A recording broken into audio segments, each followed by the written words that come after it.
Much of France has grounded to a halt as the country experiences its biggest strike in decades over proposed pension reforms. Many people are taking to the streets with severe disruption to rail lines, schools and hospitals. President Emmanuel Macron's plans to overhaul the retirement system could force workers to retire later or see their pensions reduced. Union leaders say they will continue the strike until Monday. Let's go straight to our correspondent, Lisa Lewis, who's in Paris. Lisa, what's the situation there right now where you are, and what can we expect in the coming hours?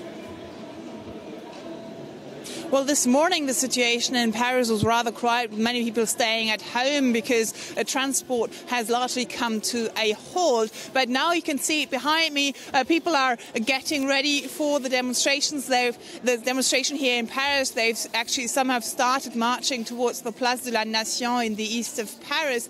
They want to show that they're really unhappy about the pension reform plans by the government. There are about 250 demonstrations planned across France. Some have happened this morning. There are more planned for this afternoon. Now, tell us more about the anger amongst workers about these new plans, pension plans. Well, many people are really afraid that Emmanuel Macron, the president, will take away even more money from those who are already struggling to make ends meet. They're demanding that he instead should take away money from the rich. I've talked to some of the protesters this morning. Let's listen to what they have to say.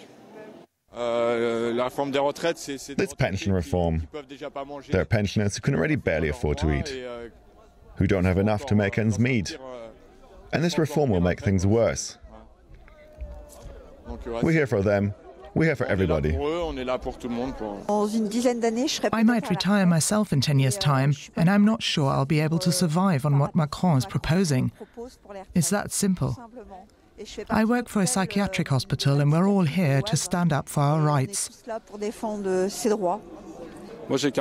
40 years old. I've always paid into my pension, but they are tricking us. There are many other solutions other than this reform. As soon as they want to save money, it's always the working class who pay the price. That's unacceptable.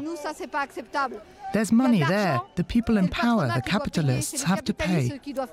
They know how to find money for Notre Dame. They make deals. They've turned the world upside down, and they want us to pay. But we don't agree with that. So, Lisa, as we heard from those people you spoke to, there's clearly a lot of anger and a lot of concern about the future of these people. Now, tell us, what is at stake for President Emmanuel Macron?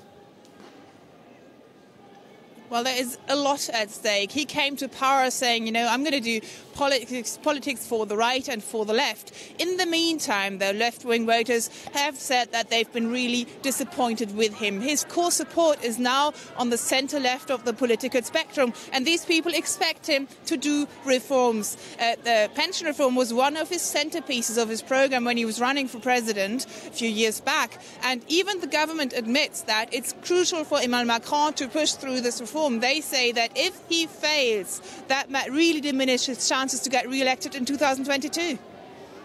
Lisa Lewis in Paris, thank you very much for bringing us up to date on the strikes which are underway in the heart of the city.